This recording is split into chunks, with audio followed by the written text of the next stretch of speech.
Corona के case तो तेज़ी से बढ़ ही रहे हैं, आप सब जानते हैं।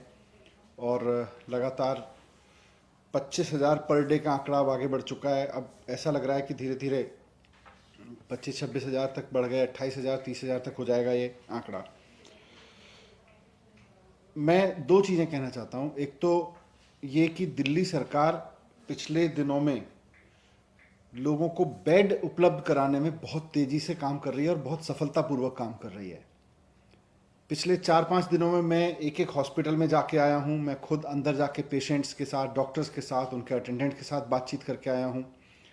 और मैं ये देख रहा हूँ कि 3 अप्रैल को अगर आप देखें, करीब 20 दिन पहले हमारे पास 6,071 बेड थे। 6071 बेड्स थे पहले, 6,071। और आज हमारे पास में इस वक्त 19,101 बेड हैं। यानी कि करीब करीब 2 हफ्ते के समय में,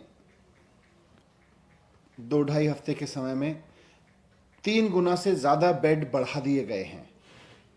19,000 बेड्स इस वक्त दिल्ली में उपलब्ध हैं, दिल्ली में हैं, जिन पे पेशेंट्स हैं। इसमें से 2,500 बेड्स अभी भी वैकेंट हैं। तो बहुत तेज़ी से वॉर फुटिंग पर बेड्स की संख्या बढ़ाई है दिल्ली सरकार ने। और इतनी तेज़ी से कहीं संभव नहीं हो सकता था, लेकिन फिर भी सारे रिसोर्सेज लगा के, सारी मैन पावर लगा के, पूरे जितने भी हमारे पास में रिसोर्सेज थे उनको ऑप्टिमम यूटिलाइजेशन करते हुए हमने 3 गुना बेड्स कर दिए हैं। 6,071 से बढ़ा के 19,101 बेड हो गए हैं केवल 2 से 2.5 हफ्ते के अंदर अंदर।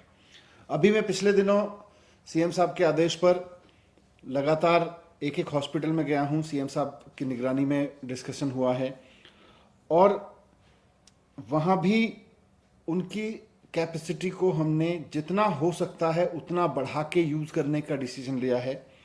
इसमें बुराड़ी जो हॉस्पिटल है हमारा, वहाँ अभी 320 बेड हैं।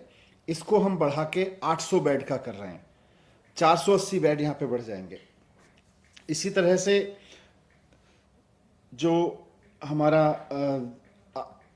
अंबेडकर नगर का हॉस्पिटल था जिसमें मैं गया था, वहाँ 200 बेड हैं। उसको हम बढ़ा के 600 बेड वहाँ पे कर रहे हैं अभी। डीडीयू हॉस्पिटल है, वहाँ पर 250 बेड हैं अभी। उनको हम बढ़ा के 750 बेड कर रहे हैं। यहाँ पे 500 बेड बढ़ जाएंगे। आचार्य भिक्षु हॉस्पिटल है, यहाँ पर 150 बेड हैं अभी। इनको बढ़ा के हम 400 बेड कर रहे हैं। यहाँ पे 250 बेड बढ़ जाएंगे। राजा हरिश्चंद्र नरेला में हॉस्पिटल है, यहाँ पर 200 बेड हैं हमारे पास। हम इसको 400 बेड कर रहे हैं, तो इस तरह से यहाँ भी 200 बेड बढ़ जाएंगे। एलएनजेपी में 1,500 बेड्स हैं, वो सब फुल हैं इस समय। लेकिन हमने इनके साथ अब फैसिलिटीज़ जोड़ी हैं। अपने एक स्कूल में 125 बेड लगाए हैं और कॉमनवेल्थ सेंटर में 500 बेड लगाए हैं। इन्होंने ऑपरेशन में काम करना शुरू कर दिया है, फंक्शनल हो गए हैं ये। इस तरह से यहाँ भी 1,500 से बेड, अब यहाँ भी ज़्यादा पेशेंट्स देखे जा सकते हैं। डीआरडीओ का जो सेंटर केंद्र सरकार के सहयोग से, डीआरडीओ के सहयोग से बना है, उसमें 250 बेड्स कल एक ही दिन में भर गए। 4 घंटे के अंदर अंदर 250 बेड्स फुल हो गए। उसके भी 250 बेड्स और मिलने वाले हैं अभी। तो इस तरह से देखें तो हमारे पास में करीब 2700 बेड्स, करीब 2700 बेड्स और जुड़ने वाले हैं कुछ दिन में, अगले 4 से 5 दिन में, 6 दिन में मैक्सिमम 2700 बेड्स की कैपेसिटी और बढ़ा देंगे।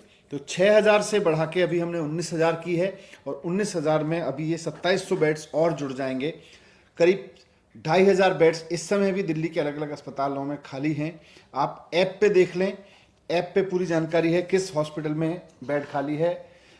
एक चीज़ और मैं रिक्वेस्ट करना चाहूँगा कि पैनिक में ना आए, एकदम कोरोना होते ही हॉस्पिटल ना भागें। कोरोना का सबसे बढ़िया और सबसे ज़्यादा लोग जो कोरोना से ठीक हो रहे हैं वो होम आइसोलेशन में हो रहे हैं। होम आइसोलेशन में ही रहें। अगर किसी कारणवश बुखार नहीं उतरता है, बुखार ज़्यादा आ रहा है या कोई और सिम्टम्स डेवलप हो रहे हैं और आपको खांसी या उस तरह की चीज़ें ज़्यादा बढ़ रही हैं, शिकायत बढ़ रही है, डॉक्टर से कंसल्ट करके आप हॉस्पिटल जा सकते हैं। आपको बेड मिल सकता है। आप ऐप पे जाएं, जिस हॉस्पिटल में आपको बेड है उसी में जाएं।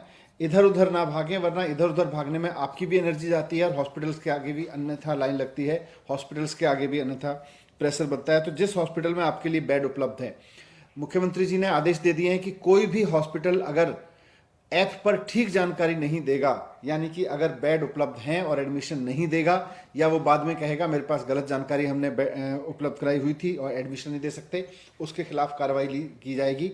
2 हॉस्पिटल्स के खिलाफ कार्रवाई पहले भी कर चुके हैं। फिर से कहना चाहूंगा, पैनिक ना करें।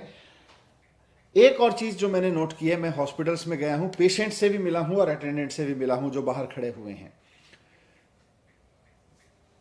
कोविड के समय में सारे डॉक्टर्स बहुत मेहनत कर रहे हैं, अपनी जान पे खेल के मेहनत कर रहे हैं।